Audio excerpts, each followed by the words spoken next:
You are listening to Reddit to Speech Stories. Welcome back, viewers, ladies, gentlemen, non-binaries and anyone with ears or other sound detection organs. Hope you enjoy. We are continuing with Doom Guy Isekai by Angry Spider. Chapter 36, Envy has been doomed. Someone was shaking the soldier, and his head was ringing.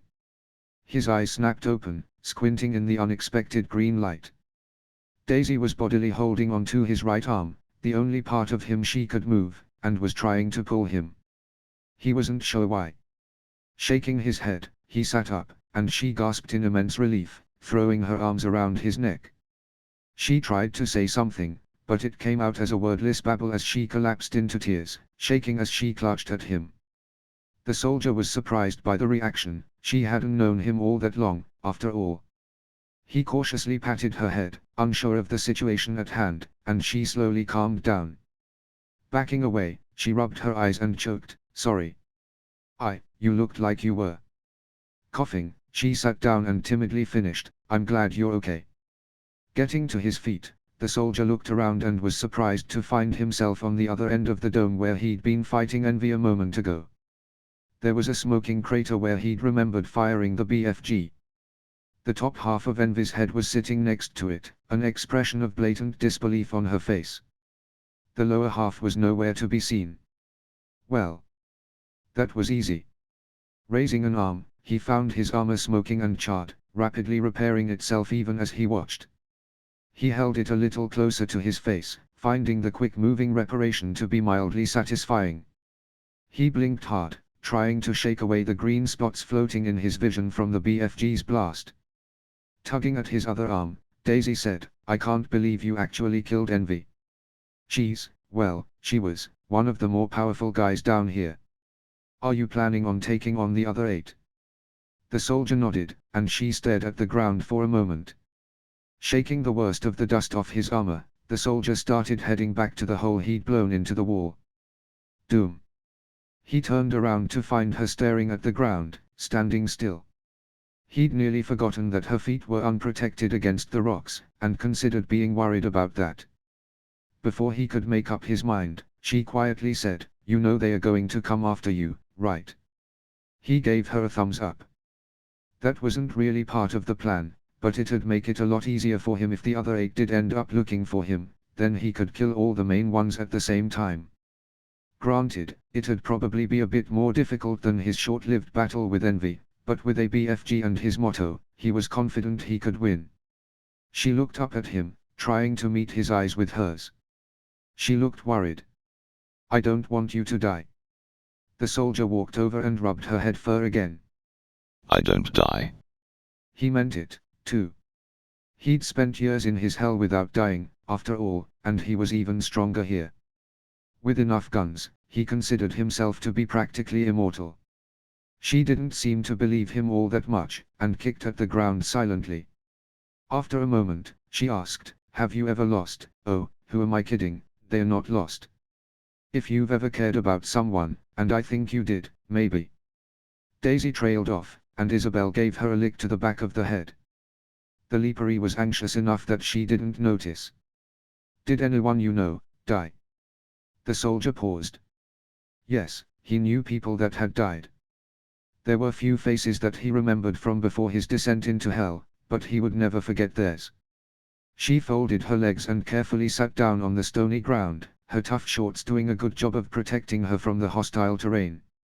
"I don't remember my actual family. Born into slavery, ya see. But there was this one turtle man I knew, really old guy. Closest thing to parents I had. But, like I said, he was ancient. So when he stopped moving around so easily, stopped being able to lift stuff, the slavers killed him." There was a long silence where Daisy watched the rocks moodily and the soldier wished he'd blown that man to a different dimension. She continued after several seconds. "I didn't even notice at first, couldn't, really. Didn't want to figure it out. But then they started using his shell as a soup cauldron, and that's when I ran away." She looked up at him, a grim expression on his face. "That's when I ran into you. Didn't have a clue what I was getting myself into, obviously. But, to be honest, Hell is better than staying in that city for a second longer. The soldier couldn't exactly relate to it, but he could try to understand it. Rubbing her head again, the soldier picked her up and set her on Isabel's shoulders, patting her back, and she face-planted into the fur. Her voice was muffled, but he could still make out the words. I really killed the mood there, didn't I?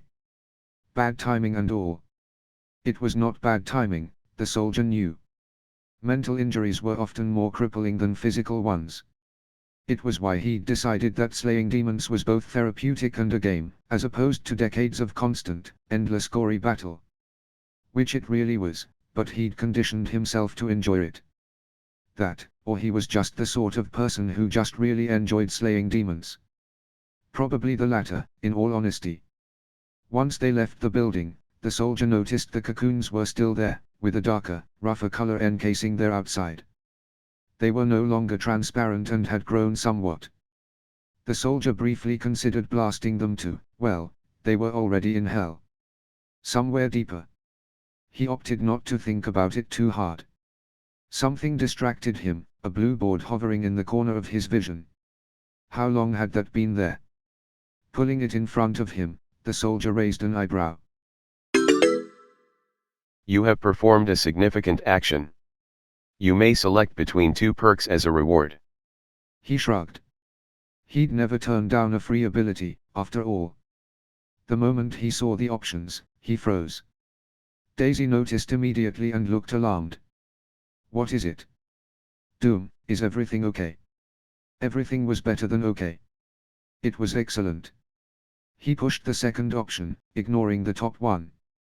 Waiting for a moment, he felt the familiar sensation of information infusing his brain, seeping in through the cracks and settling in comfortably. A new board appeared. A familiar one. What did I miss?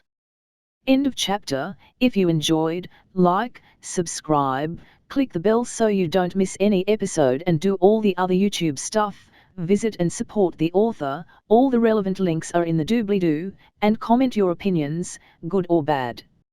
And I'll see you next time. And as usual, have a wonderful day.